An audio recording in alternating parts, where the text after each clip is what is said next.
बच्चों बात करें प्लांट फिजियोलॉजी की और चैप्टर होगा फोटोसिंथेसिस इन हायर प्लांट।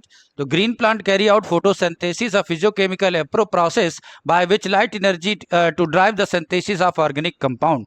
तो बेटा वो प्रोसेस जिसमें प्लांट लाइट एनर्जी का यूज करके ऑर्गेनिक कंपाउंड बनाते हैं बेटा उसे फोटोसिंथेसिस कहेंगे। इस फोटोसिंथेसिस को प्रूव करने के लिए बेटा हाफ लीफ एक्सपेरिमेंट हुआ जो बताता है कि CO2 फोटोसिंथेसिस के लिए रिक्वायर्ड होता है। जोसेफ प्रीस्टले ने एक्सपेरिमेंट किया, बेलजार एक्सपेरिमेंट, और बेटा 1774 में जॉन इंजनहाउस 1774 में बेटा इन्होंने ही ऑक्सीजन की डिस्कवरी की। जॉन इंजनहाउस को याद रखेंगे, showed the importance of the sunlight of the green colour of photosynthesis by using similar setup of one of the use of the Priestley. Jewish sac को याद रखेंगे, ग्रीन पार्ट का glucose के साथ रिलेशनशिप बताने के लिए। पहले एक्शन स्पेक्ट्रम को बताने के लिए बेटा TW एंगलमैन को याद रखेंगे। अपने इस एक्सपेरिमेंट में बेटा उन्होंने क्लेडोफोरा नाम की एल्गी का यूज किया।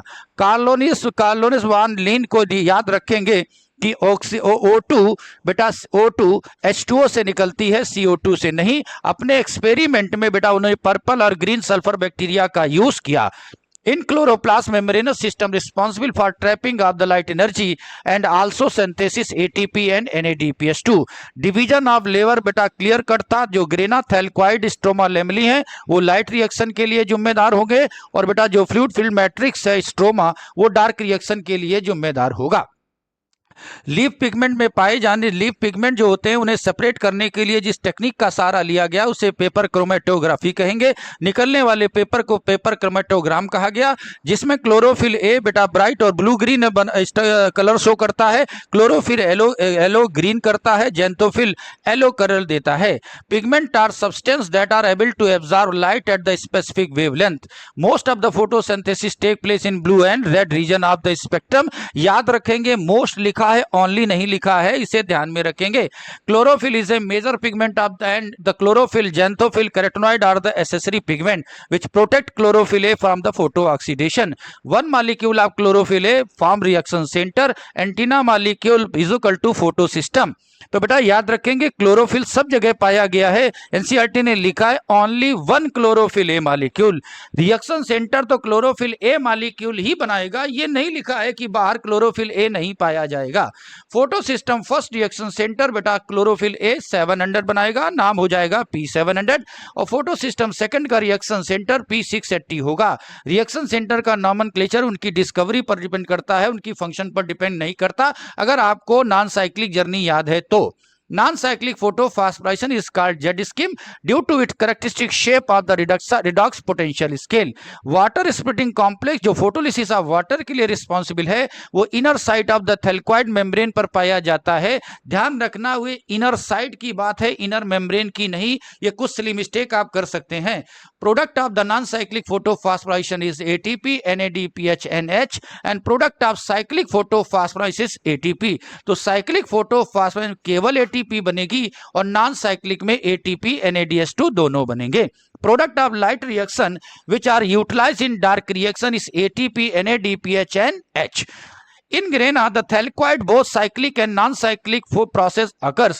Membrane of the lamella and grana both have photosystem first and second, but stroma lamella में बेटा स्ट्रोमा लेमली मेम्ब्रेन में फोटो सिस्टम सेकंड नहीं पाया जाता, साथ में NADP रिडक्टेज भी नहीं होता, इसलिए बेटा यहाँ केवल साइक्लिक फोटोफॉस्फोराइलेशन देखने को मिलेगा। Primary electron receptor photo system first का FES कॉम्प्लेक्स होता है, इसे आप फेरोडॉक्सिन भी कहेंगे। Primary electron receptor photo system second का फियोफाइटिन कहलाता है। अब इसके बाद बात करते हैं केमियोस्मोटिक हाइपोथेसिस की, जो आपकी दी थी पीटर मिकेल ने। केमियोस्मोटिक हाइपोथेसिस एक्सप्लेन करती है ATP सिंथेसिस के मैकेनिज्म को क्लोरोप्लास्ट में, जिसको हम फोटोफॉस्फोराइलेशन और माइटोकॉन्ड्रिया या फिर ऑक्सीडेटिव फॉस्फोराइलेशन भी कह सकते हैं।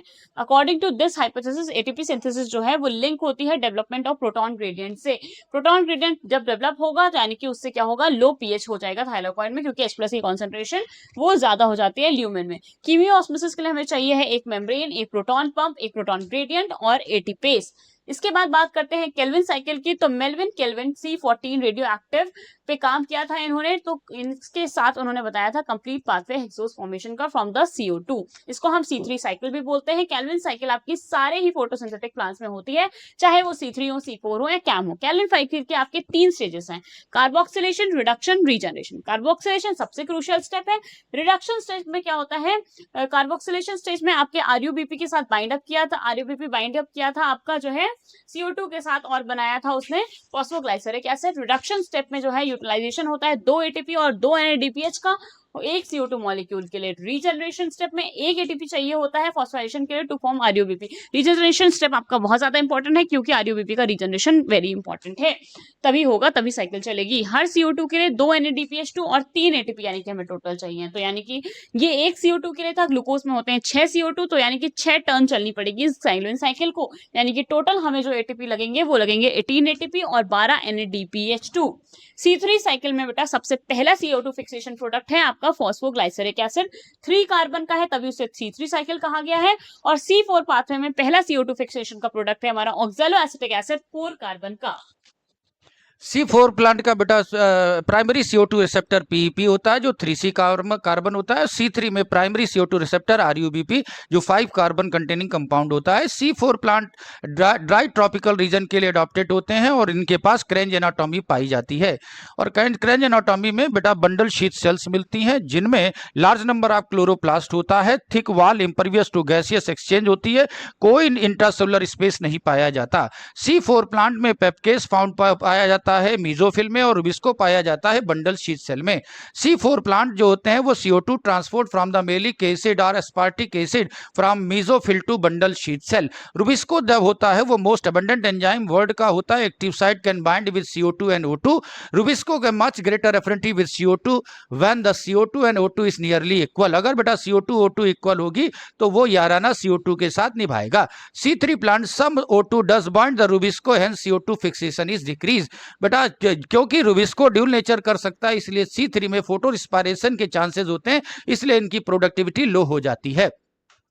C4 plant photosynthesis C4 plant में बेटा फोटो रिस्पायरेशन नहीं देखने को मिलता है, इसलिए इनकी प्रोडक्टिविटी हमेशा हाई होती है।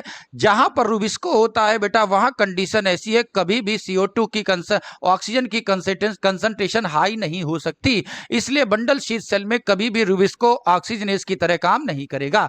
फोटो रिस्पायरेशन वेस्टफुल प्रोसेस होती है जिसमें ना तो ATP बनती है और बेटा ना ही NADPH2 बनता है। C4 प्लांट्स की प्रोडक्टिविटी और यील्ड बेटर होता है। ये प्लांट्स आपका हायर टेम्परेचर के लिए टॉलरेंस भी दिखाते हैं। C4 प्लांट्स के एग्जांपल है हमारे मेज और सॉर्गम। फोटोसिंथेसिस जो है वो सेवरल फैक्टर्स के इफेक्ट में रहती है, जैसे कि कुछ फैक्टर्स इंटरनल हो सकते हैं, कुछ एक्सटर्नल। इंटरनल फैक्टर्स में हमारे आते हैं number, size, age, orientation of leaves, mesophyll cells, chloroplast, internal CO2 concentration and the amount of chlorophyll. Plant factor जो होते हैं वो डिपेंड करते हैं genetic predisposition and growth of plants पे।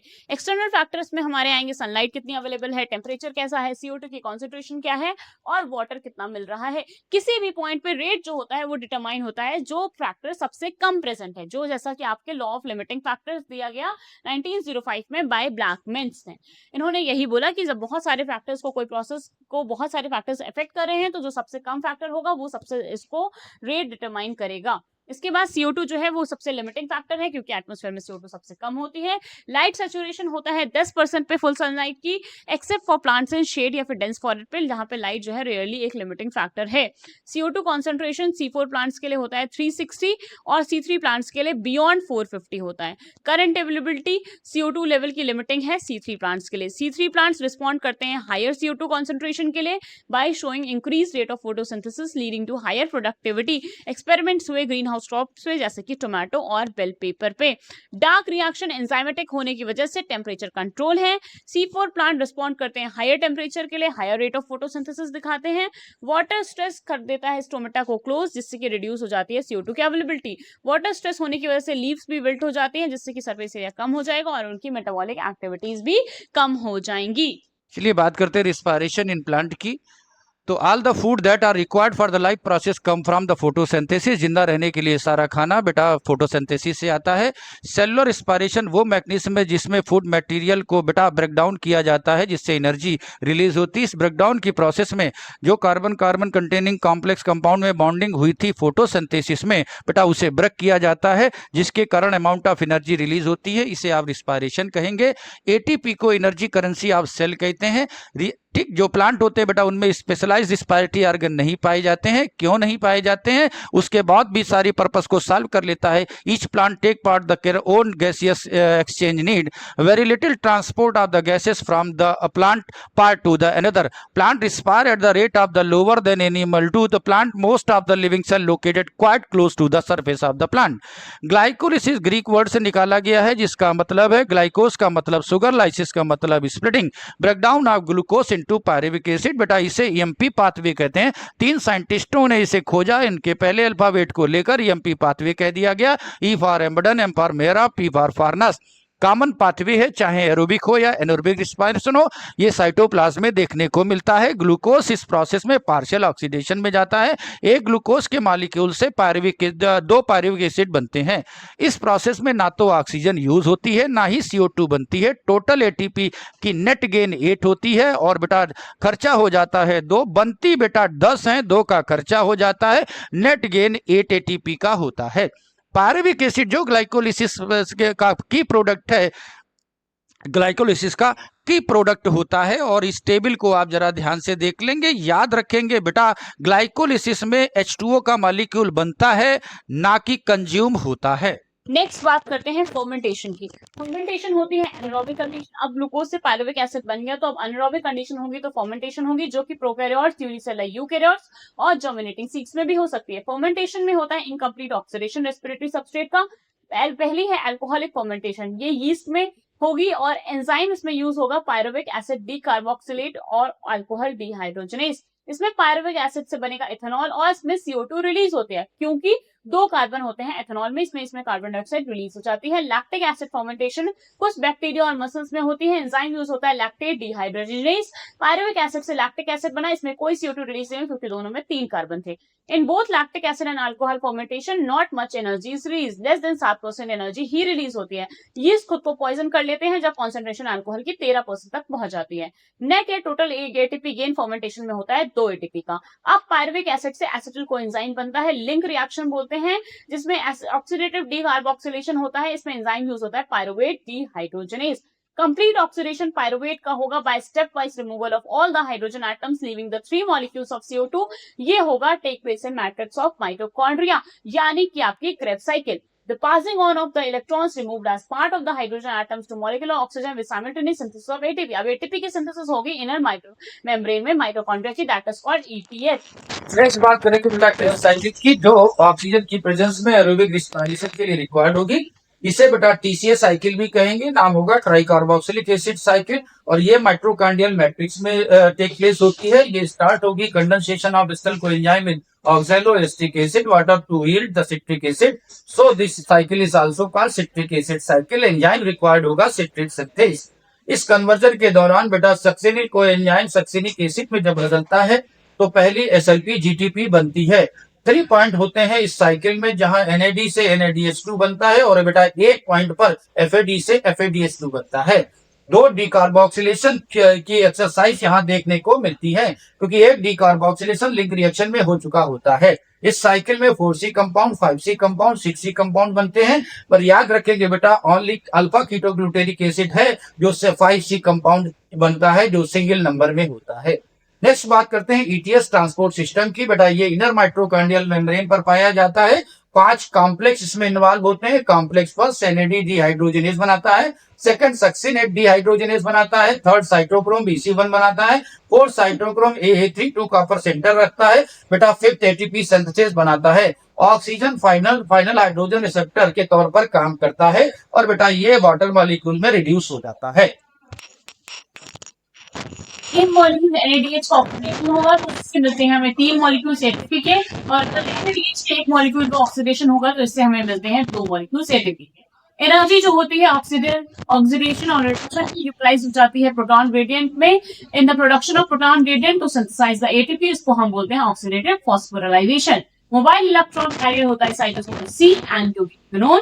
एक एटीपी प्रोड्यूस करने के लिए 4 एक्सप्रेस पास करते हैं एफ नॉट से इंटरमेम्ब्रेन स्पेस में सेम मैट्रिक्स में। नेट गेन होता है 38 एटीपी का मॉलिक्यूल्स का during the aerobic respiration of 1 molecules of glucose. अब इंटर रिलेशनशिप की बात करते हैं दूसरे अलग अलग पाथवेज की, तो उसमें से अगर फैट होगा तो वो फैटी एसिड और ग्लिसरॉल के फॉर्म में एंटर करता है। कार्बोहाइड्रेट सिंपल शुगर जैसे कि ग्लूकोज के फॉर्म में ग्लाइकोलाइसिस के टाइम पे ही एंटर कर गए। प्रोटीन जो होगा अमीनो एसिड के फॉर्म में जो है आपका पायरुविक एसिड के में कन्वर्ट होता है। S pyruvic acid acetyl coenzyme से क्रेब्स साइकिल वापस चलती है, आप देख चुके हो। इसके बाद जो है रेस्पिरेटरी पाथवे, दोनों ही एनाबॉलिक और कैटाबॉलिज्म दोनों ही प्रोसेस हो रहे हैं, इसलिए हम इसे एम्फीबोलिक पाथवे कहते हैं। कैटाबॉलिक कहने से ज्यादा बेटर इसे एम्फीबोलिक कहते हैं, क्योंकि ये मोस्टली तो कैटाबॉलिक है लेकिन एनाबॉलिक भी है, इसलिए हम इसे एम्फीबोलिक पाथवे कहेंगे। अब बात करते हैं रेस्पिरेटरी क्वेश्चन की। द रिस्पायरेटरी क्वेश्चन जिसे हम लोग आरक्यू रेशियो के तौर पर जानते हैं, बेटा एरोबिक रिस्पायरेशन में जो O2 कंज्यूम हुई है और बेटा जो CO2 रिलीज होती है, इसके रेशियो को कहेंगे रिस्पायरेटरी रेशियो और आरक्यू। रिस्पायरेटरी क्वेश्चन डिपेंड करता है कि कौन से रिस्पायरेटरी सबस्ट्रेट को रिस्पायरेशन में यूज किया गया है।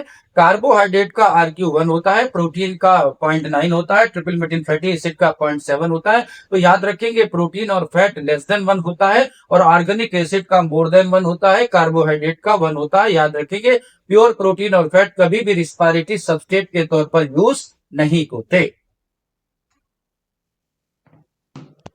नेक्स्ट चैप्टर पे चलते हैं। आखिरी चैप्टर आपका प्लांट फिजियोलॉजी का, that is plant growth and development.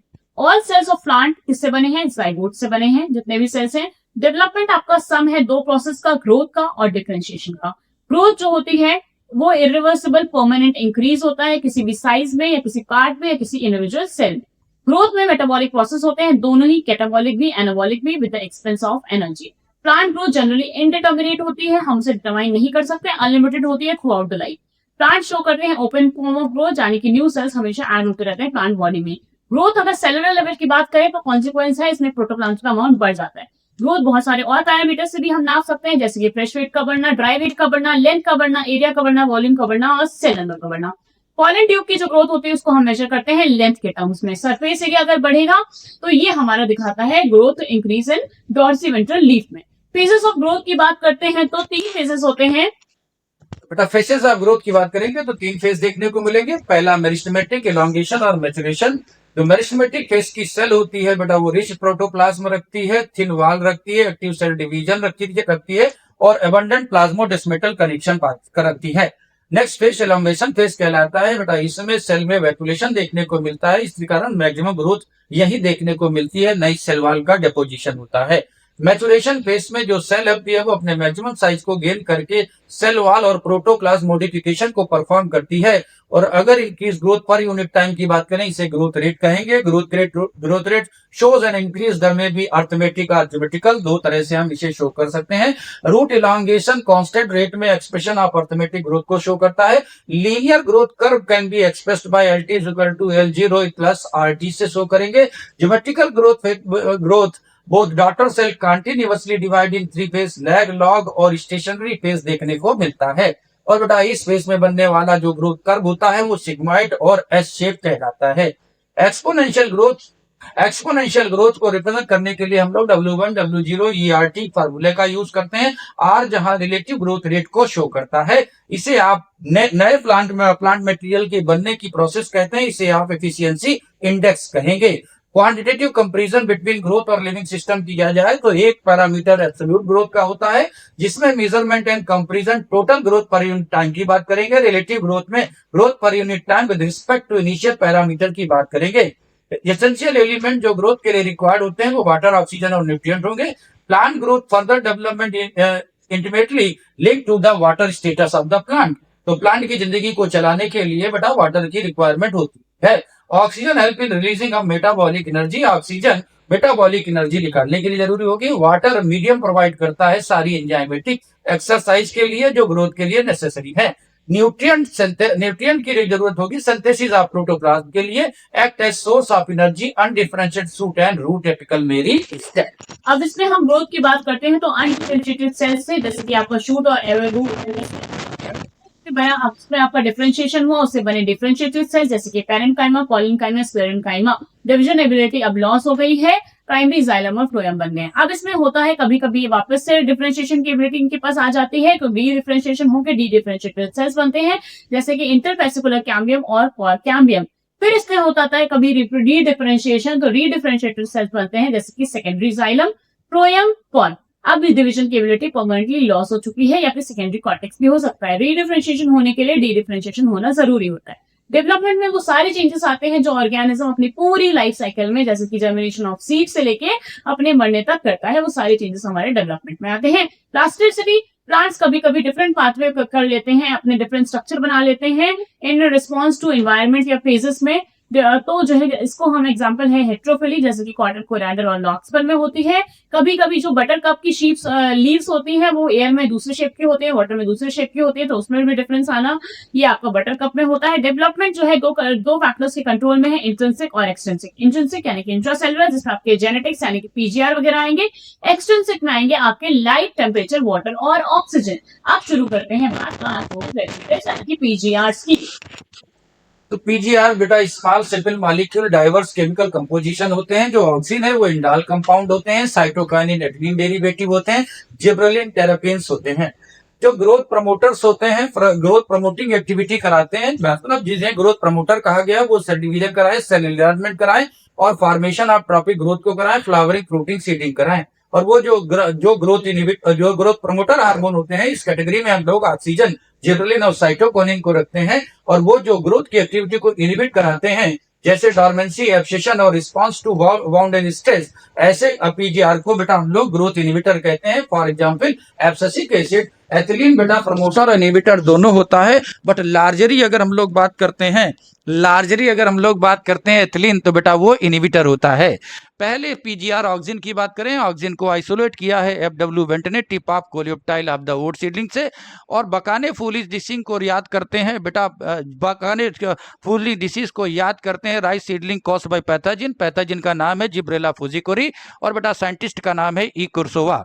और स्कूग एंड मिलर को याद रखेंगे साइटोकाइनिन की डिस्कवरी के लिए, और उन्होंने आइडेंटिफाई किया गया एक क्रिस्टलाइज सब्सटेंस जो सेल डिवीजन प्रमोट करता था, इसे उन्होंने काइनेटिन कह दिया। और 3 डिफरेंट टाइप के इनहिबिटर बेटा, inhibitor B, abscission, second Darwin को केमिकली आइडेंटिफाई किया गया। सबको मिलाकर बेटा इन्हें एबीए कह दिया गया। ये काम बेटा मिड 1960 में हुआ। एचएस कोसिन्स को रिलीज करेंगे, याद रखेंगे बेटा वोलाटाइल सब्सटेंस की डिस्कवरी के लिए, जिसे एथिलीन कहा गया बेटा, और इसे राइपनिंग हार्मोन भी कहा जाता है। ऑक्सिन पहला हार्मोन है जिसे ह्यूमन यूरिन से आइसोलेट किया गया और ये ग्रोइंग एपेक्स सिस्टम और रूट पर पाया जाता है। नेचुरल ऑक्सिन के तौर पर Indal acetic acid, इंडॉल butyric acid को याद रखेंगे। सिंथेटिक ऑक्सिन के तौर पर 2,4-D और नापा को याद रखेंगे। इसके फंक्शंस होते हैं, इनिशिएट करता है रूटिंग स्टेम कटिंग में, प्रमोट करता है फ्लावरिंग पाइनएप्पल्स में। इथाइलिन इनिशिएट करता है, ये क्या करता है, प्रमोट करता है फ्लावरिंग को पाइनएप्पल में। प्रिवेंट करता है fruit and leaf drop at early stages, promote करता है एब्सेशन ओल्डर मैच्योर लीव्स और फ्रूट्स का।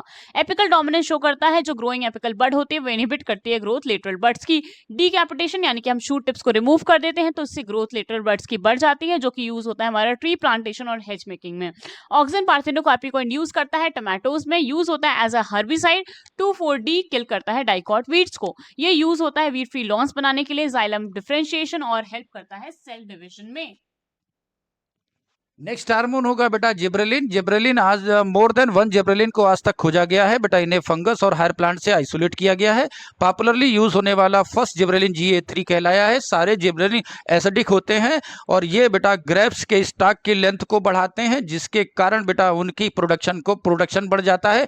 एप्पल के शेप को इंप्रूव और इलोंगेट करते हैं। Delay senescence fruit of the can left of the free longer times, delay senescence को डिले करते हैं। स्पीड अप माल्टिंग करते हैं, जिससे ब्रेवरिंग इंडस्ट्री में प्रोडक्शन बढ़ जाता है। शुगर केन पर स्प्रे करते हैं, जिसके कारण बेटा इंटरनोडल इलोंगेशन देखने को हमको मिलता है, जिसके कारण बेटा शुगर केन में पैदावार 20 टन पर एकड़ बढ़ जाती है। We hasten the majority period of juvenile eating, early seed production, spring juvenile conifers, ये hasten the maturity period, thus leading the early seed production. Promote bolting को promote करते हैं, internodal elongation just prior to flowering in beet, cabbage and many plant with rosette habit. साइटोकाइनेल्स की बात करें तो kinetin एक modified form है adenine का। ये निकाला गया था आपका ऑटोक्लेव्ड हायरिंग स्पर्म डीएनए से, अकर नहीं करता है नेचुरली प्लांट्स में, सिंथेटिक है। जियाटिन जो कि एक्सट्रैक्ट किया गया था कॉर्न कर्नल्स और कोकोनट मिल्क से, इसके पास जो है साइटोकाइनेल लाइक एक्टिविटीज होती हैं। नेचुरल साइटोकाइनेल्स हमारे सिंथेसाइज होते हैं ऐसे रीजन्स में जहां रैपिड सेल डिवीजन होता है, जैसे कि root apices, developing shoot buds, young fruits वगैरह। प्रमोट करता है नई leaves, chloroplast in leaf, lateral shoot growth and adventitious shoot formation. Overcome करता है एपिकल डोमिनेंस को, प्रमोट करता है न्यूट्रिएंट मोबिलाइजेशन जो हेल्प करता है in the delay of leaf senescence. Next बात करते हैं हम इथाइलिन। लार्ज नंबर में बेटा जो एथिलीन होता है वो जो सेंसेंस रीजन में टिश्यूज पाए जाते हैं, और जो राइपनिंग फ्रूट होता है ऐसे रीजन में देखने को मिलता है। जो एथिलीन लीड करता है वो horizontal growth of dicot seedling में होता है, स्वेलिंग ऑफ एक्सेस कराता है, एपिकल हुक फॉर्मेशन कराता है। Promote sanction and abscission of plant organ specially leaves and flower. Promote senescence and abscission of plant is organ especially for leaf and flower, highly effective in fruit ripening and enhance the respiration rate. This process is called respiratory climatic. इसे याद रखेंगे। Rapid internode petiole elongation कराता है deep water rice plant में, तो internodal elongation के लिए gibberellin भी याद रखेंगे और बेटा एथिलीन को याद रखेंगे, बट कंडीशन बदल जाएगी। Promote root growth and root hair formation, helping plant increase their absorption surface area, initiate flowering and synchronisation of the fruit setting in pineapple, induce flowering in mango, and most widely used PGR in agriculture. Most widely used from ethylene compound is ethofen. Hasten fruit ripening in tomato and apples. Accelerate करता है abscission को flower and fruiting thinning of cotton, cherry और walnut में. Promote करता है female flowering in cucumber. Next बात करते हैं एब्सिसिक एसिड जो कि है आपका stress hormone. General plant growth inhibitor है और ये इनहिबिटर है प्लांट मेटाबॉलिज्म का। इनहिबिट करता है सीड जर्मिनेशन को, क्लोजर कराता है स्टोमेटा का, इंक्रीज करता है टॉलरेंस प्लांट्स का बहुत तरह की स्ट्रेसेस से, इसीलिए हम इसे बोलते हैं स्ट्रेस हार्मोन। इसका इंपॉर्टेंट रोल है सीड के डेवलपमेंट में, मैचुरेशन में, डॉर्मेंसी में। एबीए सीड्स को जो है विथस्टैंड कराता है डेसिकेशन और ऐसे और फैक्टर्स से जो कि अनफेवरेबल होते हैं ग्रोथ के लिए। एबीए जो है वो हमारा एंटागोनिस्ट है किसका, जिब्रेलिक एसिड का। पीजीआर का जो रोल है वो हो सकता है कॉम्प्लीमेंट्री भी और एंटागोनिस्टिक भी। पीजीआर का जो रोल है वो इंडिविजुअलिस्टिक या फिर सिनर्जिस्टिक भी हो सकता है कि एक दूसरे की एक्टिविटी को प्रमोट करे या एक दूसरे की एक्टिविटी को जो है एंटागोनिस्ट हो। इवेंट्स जहां के बहुत सारे पीजीआर आपके इंटरैक्ट करते हैं वो जैसे कि डॉर्मेंसी में, एब्सिशन में, सेनेसेंस में, एपिकल डोमिनेंस में। That's it for the unit plant physiology. Thank you.